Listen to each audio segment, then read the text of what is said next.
সুন্নি জনতারা যারা আছেন, আমাদের হক, আমাদের অধিকার আমাদেরকে আদায় করে নিতে হবে। তাই তো বর্তমানে বাংলার জমিনের মধ্যে মোমবাতি প্রতীকে আমরা সুন্নিয়তকে বিজয় করে ছাড়বো বলে ইনশাআল্লাহ। সুন্নিরাই ময়দানে নামবে, কথা বলেন ঠিক না ঠিক? তাই আল্লামা তাহিরির জন্য আমরা সবাই দোয়া চেয়ে নিচ্ছি। আমি রাজনীতি করি নাই, কারো বিরুদ্ধে কথা বলি নাই, আমি আমার অধিকারের জন্য আমি কথা বলেছি, আমি কারো বিপক্ষে কথা বলি নাই। যখন দেখেছি আমাদের ঈদে মিলাদুন নবীর ময়দানের মধ্যে, জুলুসের মধ্যে বাঁশ দিয়ে আক্রমণ করা হয়, তখন আমরা বুঝতে পারলাম না সুন্নিদের অধিকার যেই বাংলার জমিনের মধ্যে 90টার উপরে মাজার ভেঙে ফেলা হয়েছে, তখন সুন্নিরা বুঝতে পারল না ওলি আল্লাহর জমিন, ওলি আল্লাহর বাংলাদেশ, শাহজালালের বাংলাদেশ, বিপদে পড়লে রক্ষা করো আল্লাহ তখন আমরা বলি, আর বিপদ শেষ হইলে মাজার ভাঙ্গার কথা বলি। সুন্নিরা এখন চাইবে মাজার নয়, পুরা বাংলার জমিন হক প্রতিষ্ঠা করার জন্য। আমরা সুন্নিরা একটাই বিশ্বাসী, আমরা শান্তিপ্রিয়ভাবে চলতে বিশ্বাসী। দাঙ্গা হাঙ্গামা, মারামারি, রাহাজানি, হত্যা, মামলা, মুকদ্দমা সুন্নিরা করে না। লাঠি দিয়ে আক্রমণ সুন্নিরা করে না। ময়দানে বাড়াবাড়ি সুন্নিরা করে না।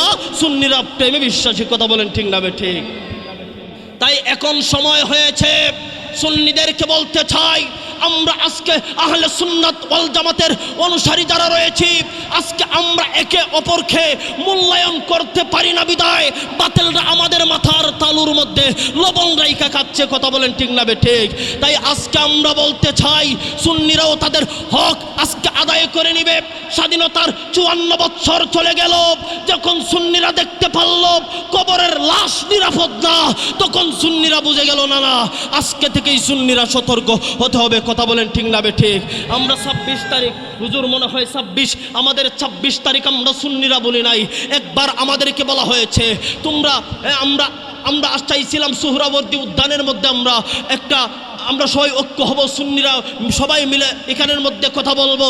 সরকার আমাদেরকে প্রথম অনুমতি দিলেও দ্বিতীয়বার আমাদেরকে বলা হয়েছে সাইদাবাদ সংলগ্ন আমাদেরকে গোলাপবাগ মাঠের মধ্যে ফজরের সময় লাখ লাখ সুন্নি জনতারা ঐক্য হয়ে গেছে, ময়দানে নেমে গেছে। আবার ফজরের সময় আমাদেরকে বলা হইল না, গোলাপবাগ মাঠেও দেওয়া হবে না, তো কোথায় দেওয়া হবে? প্রেস ক্লাবের সামনে। ঢাকা প্রেস ক্লাবের সামনে গেলাম, তখন আবার বলতেছে এখানে না, আরেকটু ওই দিকে যাও।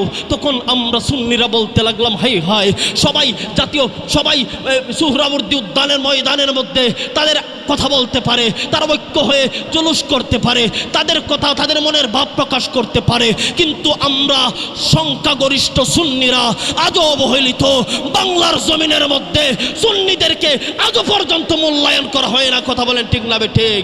তাই একটা কথা বলতে চাই, সুন্নি জনতারা যারা আছেন, আমাদের হক, আমাদের অধিকার আমাদেরকে আদায় করে নিতে হবে।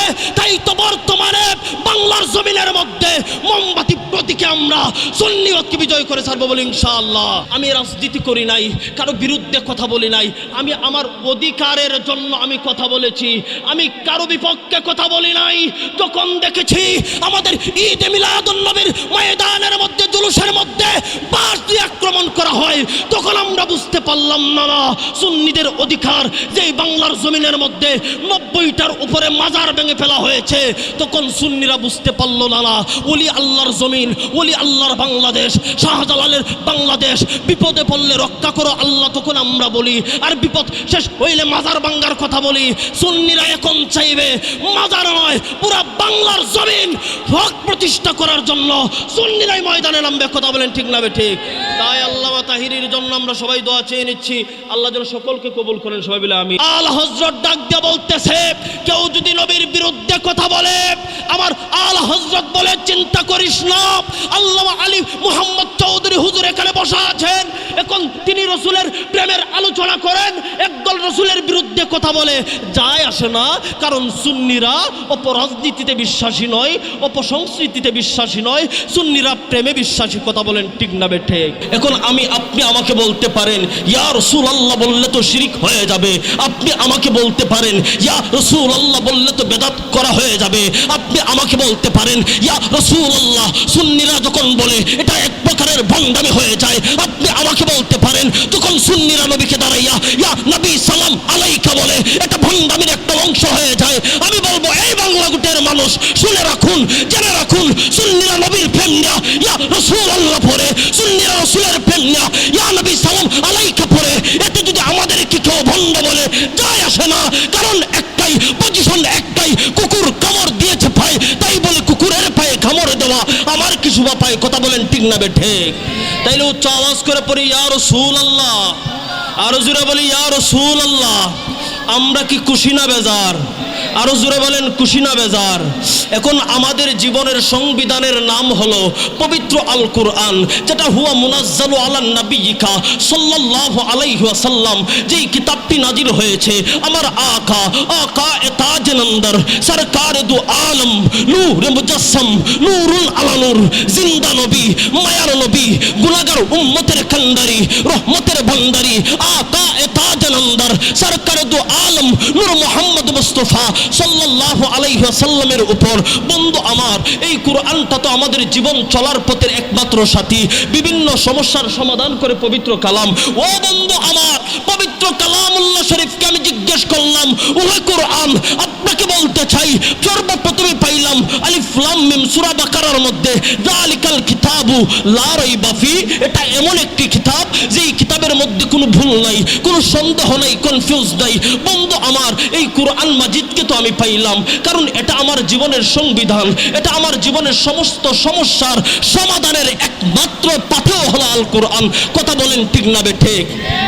বন্ধু আমার, সামনে বাড়ি, আপনাকে যদি প্রশ্ন করা হয়, এখানের মধ্যে আমার উস্তাদ আছেন, যদি প্রশ্ন করা হয় নামাজ ফরজ হওয়ার দলিল কোথায় পাওয়া যাবে, নামাজ ফরজ হওয়ার ডকুমেন্টসটা কোথায় আছে, আমি বলবো কোরআন। ও আকিমুস সালাতা আছে। এখন যাকাত ফরজ হওয়ার দলিল কোথায়, আমি বলবো কোরআনে আছে। মা বাবার খেদমতের কথা কোথায় আছে, আমি বলবো কোরআনের মধ্যে আছে। ওয়াবিল ওয়ালিদাইনি ইহসানা, আই হায় নবীজি মেরাজ করেছেন, এই কথাটা কোথায় আছে, আমি বলবো পবিত্র কালাম উল্লাহ শরীফের মধ্যে আছে। কোথায় আছে? সুবহানাল্লাযী আসরা বিআবদিহি লাইলাম মিনাল মসজিদিল হারামি ইলাল মসজিদিল আকসা। কথা বলেন ঠিক না বে ঠিক? বন্ধু আমার, এখন পবিত্র কালামুল্লাহ শরীফ তো আমাকে বলল, আই হায় আমি তো কি, তুমি তো জানতে পেরেছো। আমি বললাম ওহি কোরআন, আপনাকে আমি বলতে চাই একটা কথা, আচ্ছা তুমি কোরআনের দলিলটা একটু কি বলো না? তুমি তো আমার মানব জীবনের সংবিধান হলে তুমি, সমস্যার সমাধান পাওয়া যায় কোরআনের মধ্যে। তুমি তো যালিকাল কিতাবুল লা রাইবা ফি, তোমার মধ্যে দলিলটা কি? তুমি কোরআনের দলিল কি রয়েছে বলো না? কোরআন একটা ডাক দিয়ে বললো, ওই মোল্লা তুমি কি জানতে চাও আমি কোরআনটা কার পাগল? তুমি কি জানতে চাও আমি কি? এখন আমি বললাম বলো না তুমি কোরআনটা কি? কোরআন যে কি, কোরআনের ডকুমেন্টস জিব্রাইল আলাইহিস সালাম আমাকে বলে নাই, কিন্তু পবিত্র কালামুল্লাহ শরীফ আমাকে বলতেছে। যখন আমার নূরের নবী আকা এ তাজ নন্দর আমার আলা হযরত 1400 শতাব্দীর মুজাদ্দিদ ইমাম আহলে সুন্নাত আমার আলা হযরত ডাক দিয়ে বলতেছেন, এই তোরা চিন্তা করিস না, কেউ যদি রাসূলের বিরুদ্ধে কথা বলে, কেউ যদি নবীদের কে দাঁড়াইয়া কিয়াম করার বিরুদ্ধে কথা বলে, যায় আসে না। কেউ আমার জিন্দা নবীরে যদি মরা নবী বলে, যায় আসে না। আমি আমার আলা হযরতকে বললাম, ওহে আমার আলা হযরত, আপনি বলেন না আমার নবী তো জিন্দা, আমার নবী তো জিন্দা, তোর নবী তো জিন্দা নবী। আমার আলা হযরত ডাক দিয়ে বলতেছে, কেউ যদি নবীর বিরুদ্ধে কথা বলে, আমার আলা হযরত বলে চিন্তা করিস না। আল্লামা আলী মুহাম্মদ চৌধুরী হুজুর এখানে বসা আছেন, এখন তিনি রাসূলের প্রেমের আলোচনা করেন, একদল রাসূলের বিরুদ্ধে কথা বলে, যায় আসে না। কারণ সুন্নিরা অপরাজনীতিতে বিশ্বাসী নয়, অপসংস্কৃতিতে বিশ্বাসী নয়, সুন্নিরা প্রেমে বিশ্বাসী। কথা বলেন ঠিক না বে ঠিক?